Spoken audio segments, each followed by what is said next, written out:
Hello friends, do you have a projector like this and it is not working and you don't know what to do? Today we're going to work together on restoring this.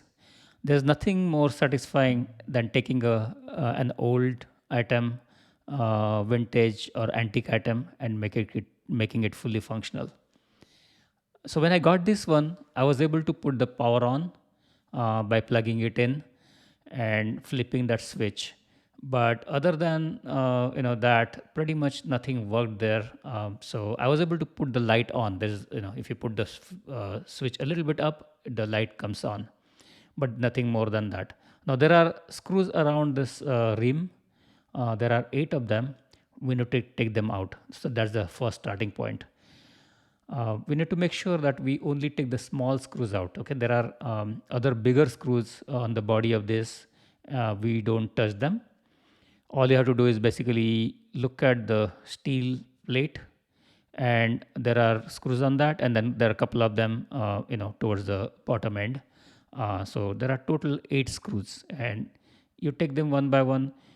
We'll come to these arms a little bit later, to how to deal with them. There are also a couple of screws at the bottom that we need to take. But let's start with here in the front. Okay, so unscrew them with a small flat screwdriver. What happens is if you take this big one, it has a thick edge and it won't fit in the small ridge that is there on the screws. So take a small screwdriver basically, and it makes it easy. Once we are able to identify them, we start taking them out one by one. Once that is done, then we take the bottom to one, and then now we are able to move the cover. Okay, uh, so open the cover very carefully because there are wires attached to this cover. We can't really take them out even if we take the screws on those wire mountings. Some of them are directly soldered, and we don't want to again resolder them. So just very carefully just lay it on the back, and that's pretty much what you have to do. So I hope you remember front 8 screws, and there are 2 screws at the bottom. You take them out. Now you can see inside there is a lot of machinery there, a lot of mechanism and delicate wheels and gears. So first thing I did is I took a can of compressed air and blew all the dust and cobwebs out. I couldn't record that because I didn't want to spoil my camera with all that dust. So I just took it out and basically blew it all out. That's the good way to take out all the dust. Now the belt was broken, so first I had to take this cover out. Okay, there's a cover on that fan that keeps the projector cool. So basically just wiggle it and it comes out. If yours is tight, you might have to loosen a screw in the front. Mine was broken a little bit here, so it was just I just had to lift it, wiggle it, and take it out. Now putting this belt as I've shown here is very important. So it goes over the top pulley, then goes over the bottom one, right, and then one in the back. So we don't need to open anything to do that. Really, if you have taken the bottom screws, we have to just move the projector body a little bit back, push it a little back, and there's space to put that belt. We start with putting it around the fan. So again, we don't have to open anything. You basically put put the belt in the back, like over the fan, um, and then you got it back. So you put it on the bottom pulley, right? And then you know if you just push the body like this to the back, you have space to actually put that belt in the back, from the back, and then put it on this pulley. And that's pretty much it. I got the belt online. It's not expensive. It's various sellers have them from $6, $15, $10, like that. Um, Seems like there is one size belt for 8mm models by Bell and Howell. I'm not sure completely because I don't have info on all the models that they make, but I bought one online for 8mm for Bell and Howell, and it did fit. I'll show a picture in few minutes of the belt separately so that you can identify how it works. Now, what I'm trying to do here is turning the wheel here on the knob on the side and making sure everything is moving smoothly. So turn it back and forth and observe that everything is moving correctly and then nothing is getting stuck. If there is something stuck, wipe it, clean it, maybe use WD-40 or whatever you have to do. Clean the rag, microfiber without lint will be useful. So looks like now after cleaning this is all moving inside. At least we have to see the arms and those are not moving, so we're going to deal with them. But inside, I think it's good now. Now when you open this, people think that they have to open this nut here, right? It's a plastic nut, but don't do that because there's a washer that's going to fall inside and you'll not be able to put it back. So the right way to do it is from the front, not in the back. Okay, so turn it around and we have these two screws in the front on the long bigger arm and then one on the smaller arm. We need to basically unscrew these ones, right? Remember not to touch the back one. So with the same tool, you pretty much need one flathead screwdriver and that's all you need for this model. There's another model where you need a hex screw driver, or not a screwdriver, but it's actually a socket for a screwdriver to take it out. But on this model, it's just flat.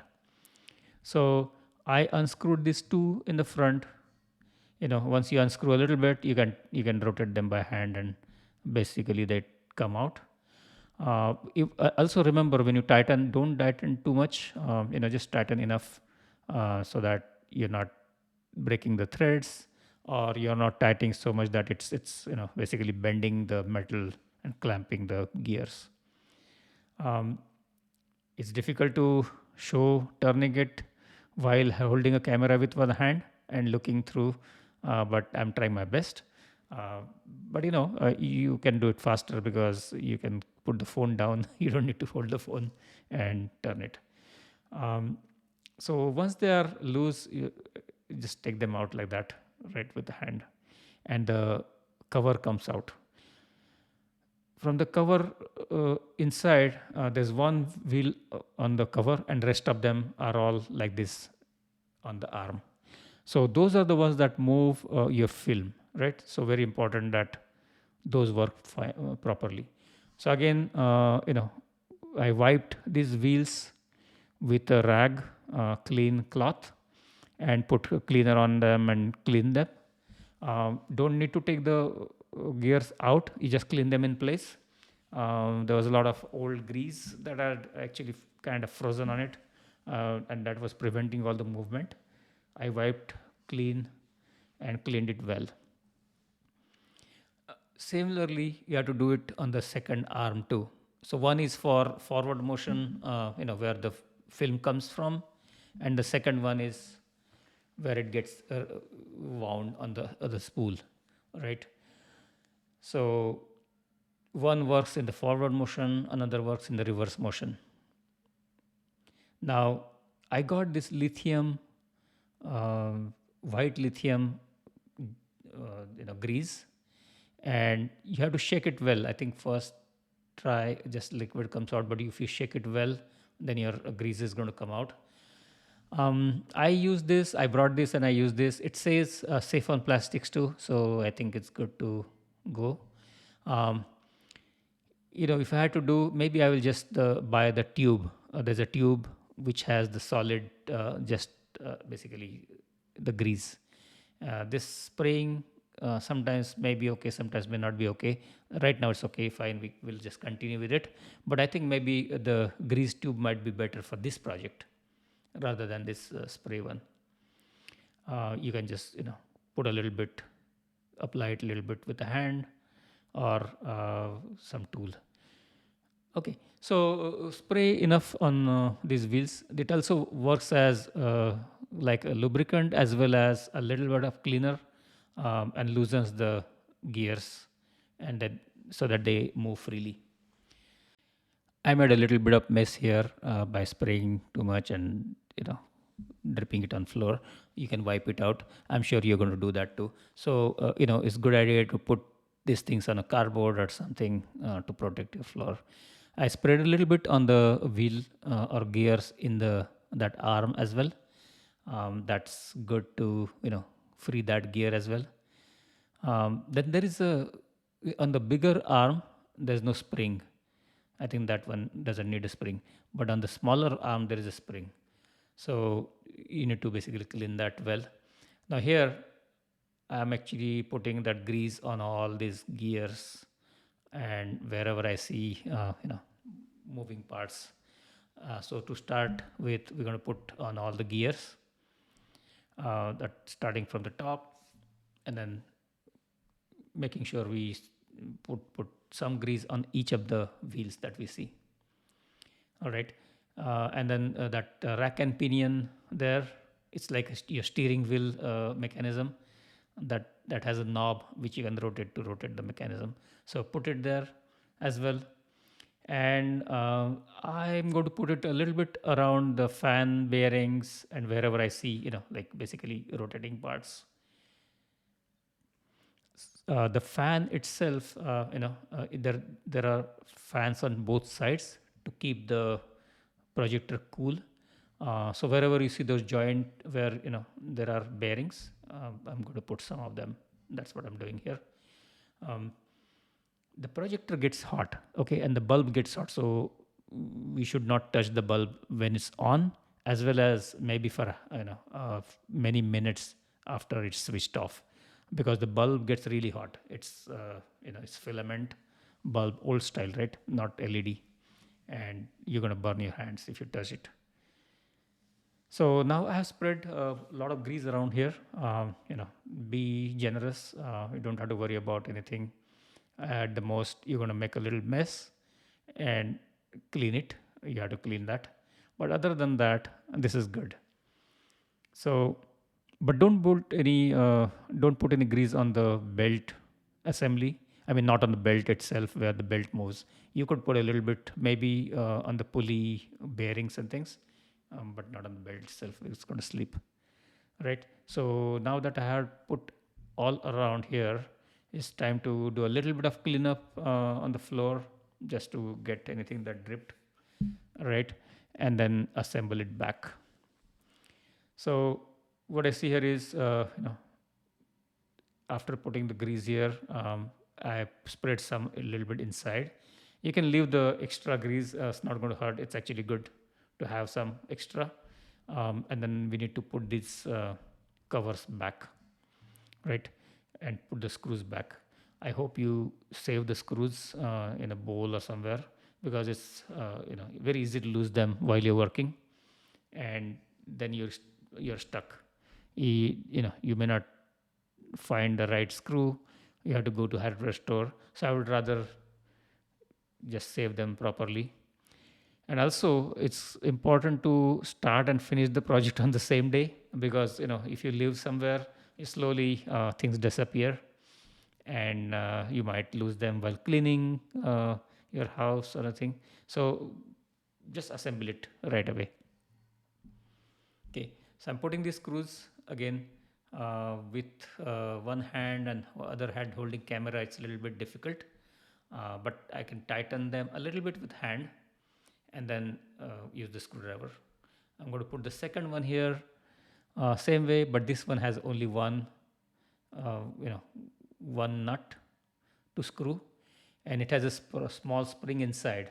You need to make sure that spring is there, as well as when you put this one, look, that spring has to be such a way that it's like this in this position. So the ends are in the groove at the bottom of those small indentations on the cover, and the middle part should be protruding out. When you push it slowly. If you need to rotate a little bit, that spindle, so that the gears fit properly. Now it's time to put the cover back. So I put the fan cover on, and then putting the back cover on. And the process is pretty similar to assemble it back. We have to put screws on the front and screws at the bottom. The lens assembly also should be cleaned. If it is already clean, that's fine, but mine I wanted to clean. You can actually pull the lens out, slowly. If you just push it or pull it, it comes out. Okay, it's press fit. Now this one, clean it from the outside. You can use a cleaning cloth or alcohol swab. Then I'll show how to disassemble and assemble that thing back. But let's put this screws first, and we'll come to that.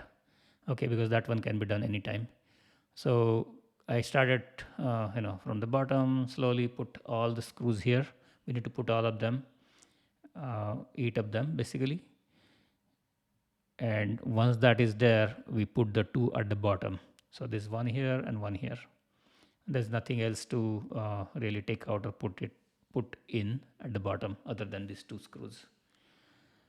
These screws are a little bit bigger, thicker, but they are shorter. So you can identify them if you have mixed the screws. The next thing we're going to work on is the lens assembly. So once we are done finishing this, we're moving on to the lens assembly. We pulled it out earlier. Now you can rotate the front of the lens and it unscrews.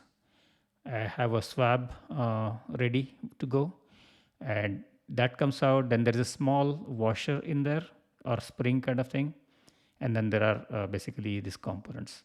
So I have a I have a cleaner or a alcohol swab that I'm using to clean the lens and the lens parts basically, so they are not dusty and your picture quality will be good. Once I clean that, it's time to clean the inside lens. Now, sometimes you might notice moisture or water content on it. So wipe it and then leave it outside for a day if that is there, so that the moisture escapes. Because once it's assembled, there's not a lot of space for the moisture to come out. But like this, there is this groove, so the moisture will be gone and your lens is good again. Now put that cover on top of it, and I put the spring back. The spring holds it tightly, and then put the lens, outside lens, and then screw the top cover. So that cover goes in and until it's tight, basically just rotate it. Now it's time to put this lens assembly back into the projector. It just goes the way you pulled it out. And look how beautiful that whole project has come out. It looks so shiny and so beautiful. You can put it in your living room on a table, and everybody's going to ask, what is this and how did you get this to work? It's a conversation starter. So don't forget to subscribe and put a comment and on what other things we want me to post about, and we'll do that.